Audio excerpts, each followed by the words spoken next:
let me check my hair, because I hate it when I look back on this shit and the hair is all out of place and it just makes me feel stupid.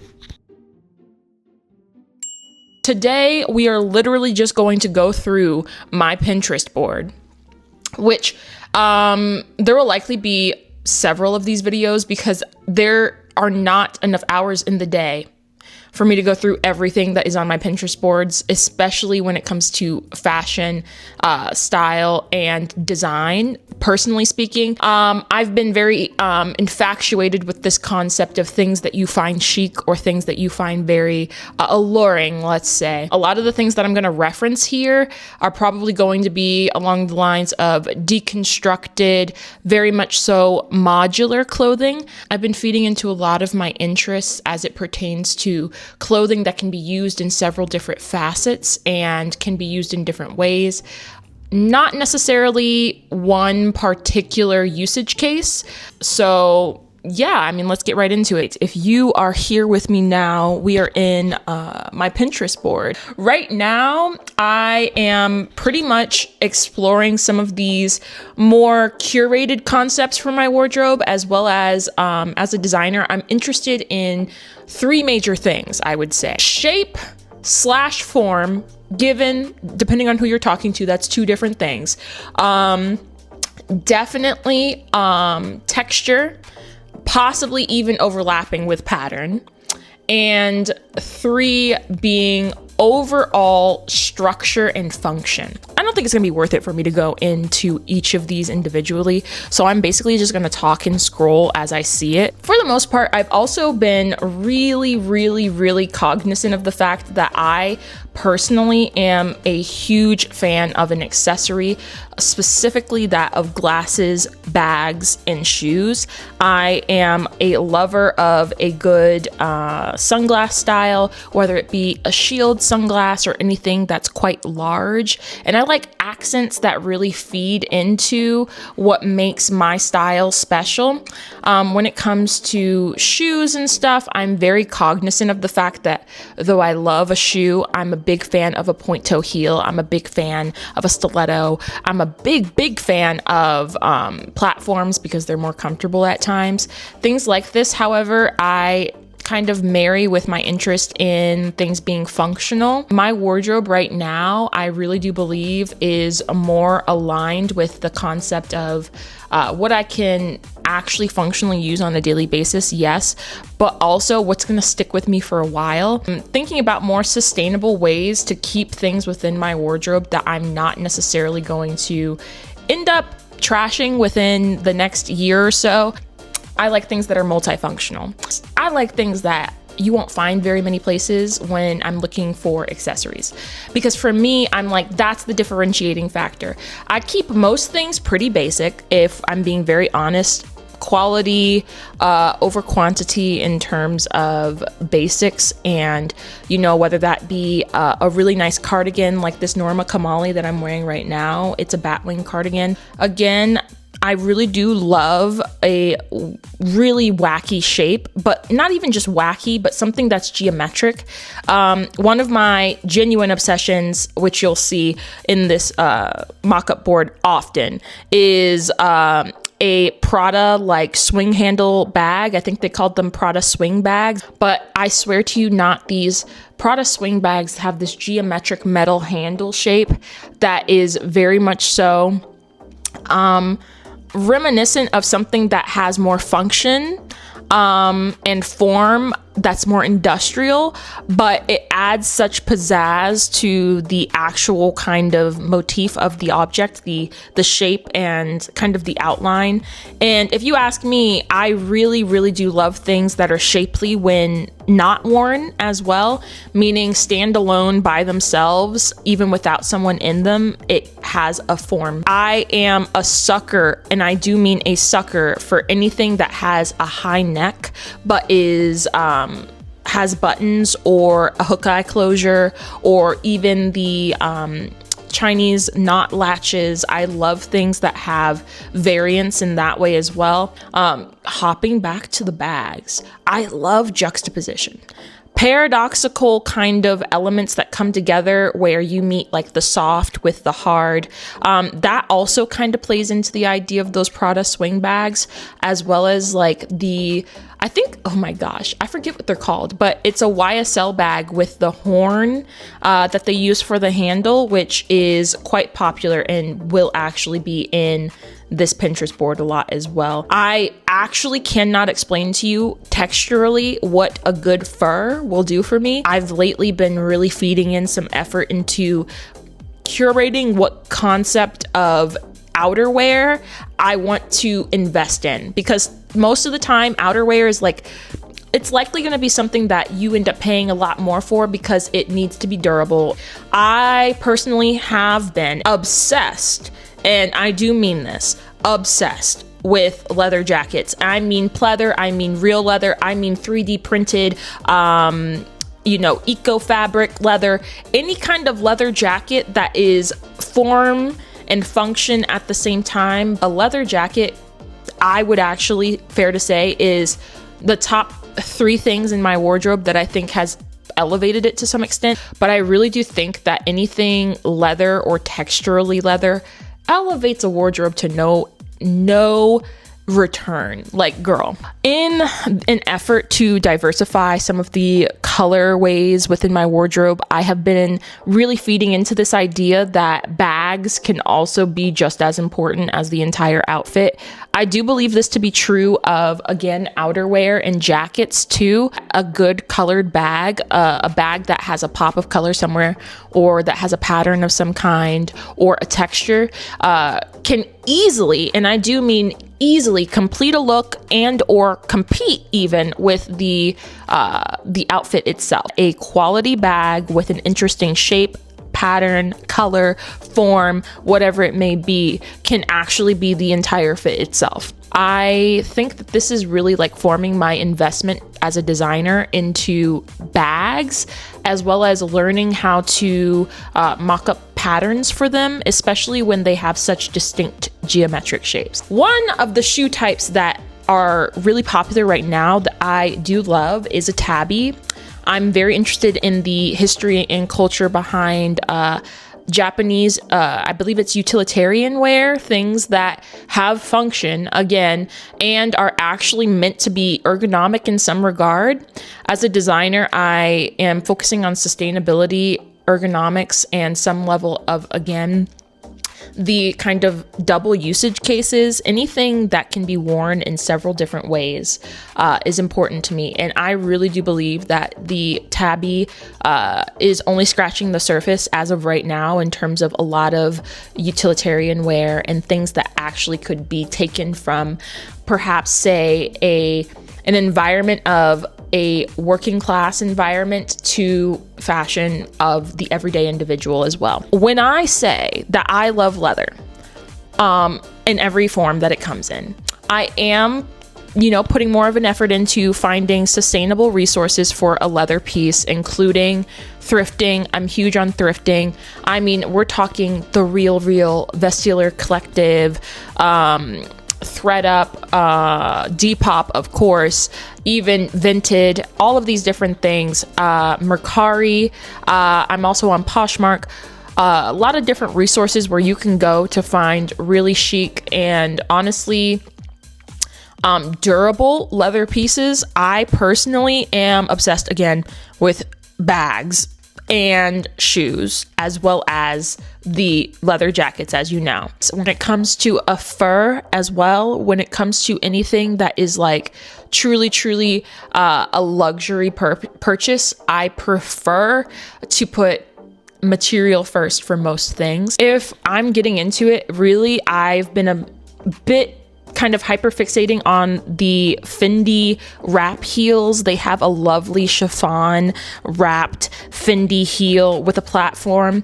I realized recently that it's less so about the actual like heel itself, and it's more so about the form of the platform and other aspects of either wrapping things around your legs or creating kind of a form with with just like encasing yourself in an item. I think that's another thing that design wise I'm taking interest in for my own brand.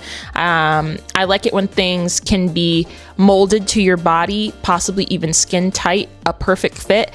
Ugh, girl, don't even get me started. This is very niche, but platform heels and other things that take on a historical significance in terms of formal wear and or I guess you could say race or class, not even race, but more class signifiers. Really, I do believe like still to this day hold some level of that value where if you are higher up on a platform and you are really leaning into the fact that you're taller than others, I do think that it does add something. Like it just adds something to an overall look.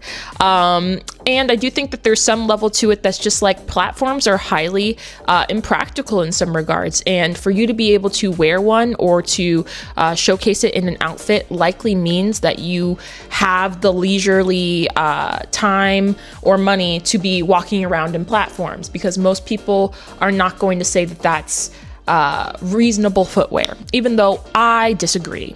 In terms of like, again, value and, you know, product life expectancy, I love things that give you an option to be able to use it over time in multiple different fashions. And you don't feel the need to necessarily go get rid of something just because you can't wear it in one particular way anymore. Again, for my future reference, I love, like, I believe, is it Alexander McQueen?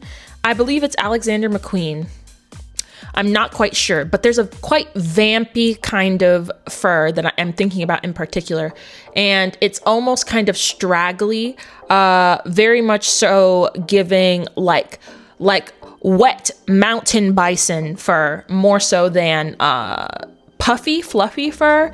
I think that's more of just like stylistically what I'm into right now, although I have in the past been very dedicated to a very large fluff puff kind of shape, and how you can kind of marry that with more slim fitting objects in order to make things more interesting. And again, that juxtaposition really, it just scratches something in my brain. I love it so much. And I would say that that's a big thing that I'm focusing as well on with the juxtaposition, kind of the paradox between the relationship between these different fabrics and patterns, and like something that's hard against something soft. Now, as I'm looking through this, I also realized that I have yet to really talk about my color palette. I tend to gravitate towards neutrals that have a darker undertone or hue. Now, I understand that not everybody believes in the like Korean color analysis kind of mumbo jumbo, and to some extent I don't believe in it either. Wear what you want to wear and you will be happy, most likely. But one thing I will say, girl, one thing I will say is that it really can save you money if you are on a budget, or if you're doing anything that requires some level of you being able to, like, I guess you could say, withhold yourself from just buying anything and really focus on like curating a wardrobe that you know is going to express your style the most authentically. I think it really can help to have a really clear concept of what you don't like. These things have kind of helped me narrow down the fact, I believe, and don't hold me to this because it could change. It also is seasonal, but as of right now in the winter time, I am a cool winter. I believe in some realm of that, I look best in more darker saturated colors, as well as jewel tones to some extent.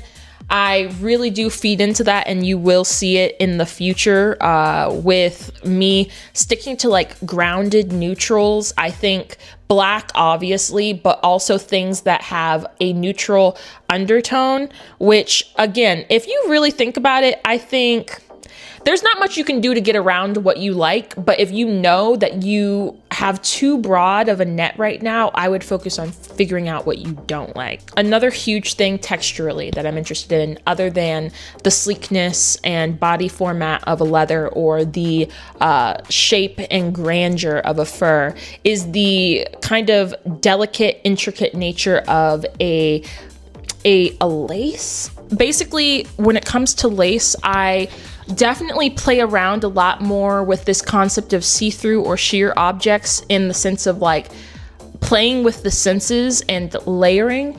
I am obsessed, like I said earlier, with a deconstructed look, possibly even things that are dual functional or multi-layered, that allows you the opportunity to wear it in a few different ways. There is a wonderful company that I would say really exemplifies the way my mind thinks of this, and they're called Nonsense Girls.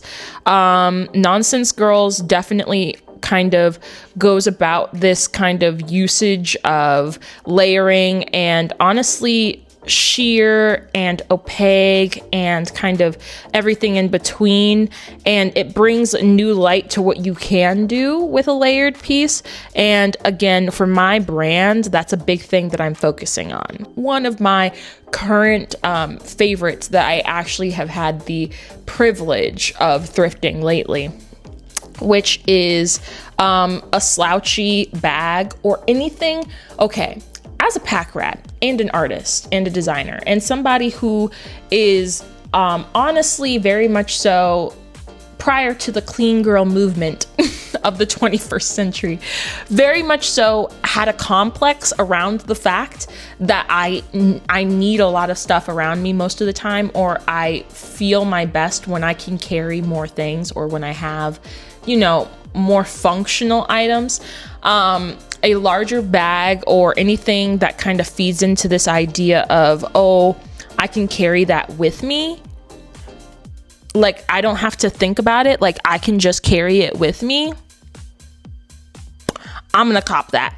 I recently had the honor of thrifting a amazing vintage Napa Air Loewe bag, and this is basically like a hobo bag that is quite large and is held together by two straps on either side. This has been, if not one of my greatest inspos, other than a Chloe Paddington, one of my greatest inspirations as a aspiring fashion designer has been bags like these that genuinely shape, form, very stylish, very chic, but still functional in the sense that they can hold a lot of things. They're very practical, and in a lot of ways, in the Jane, I believe her name's Jane Birkin universe of it all, you can carry a lot of things rather than this idea of having to be like so put together and like minuscule. I think these speak to me as everyday objects that can really, really play a part in your capacity to showcase not only your style, but your personality and the functional usage of the things that you're buying. It has become my personal vendetta against the fashion industry to really play with shapes and forms so much more than what we're doing right now, simply because it's boring. In my humble opinion, we have never reached such a level of boredom in terms of playing with fashion. I do think that we peaked in the Y2K era. I'm not gonna lie to you.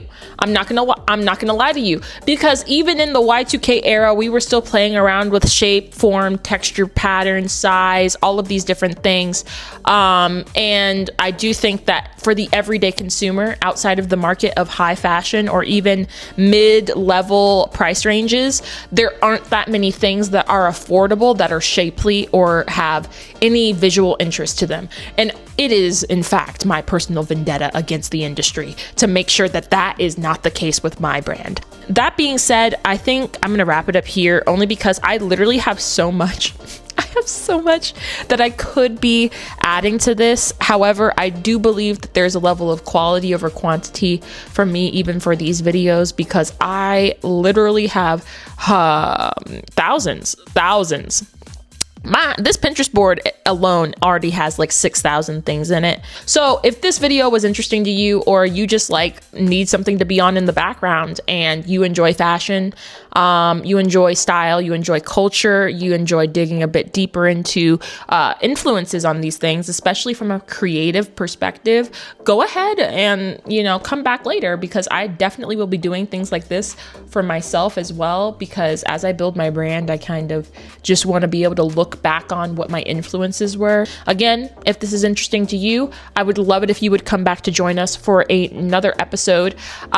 Check out my socials, which as of right now, I am on Instagram and Substack. You can follow me at Theory on Instagram with 3 E's. If you want to feed in a little bit more to some of the things that I'm doing on Instagram, I do have a series that I just launched actually called Throw a Fit, where we are going to be building a capsule wardrobe for me to go on a world tour with as I plan more international travel. If that is interesting to you and you like the idea of a cunty capsule wardrobe, follow me over on Instagram and we'll see you later. Bye, girl. Okay.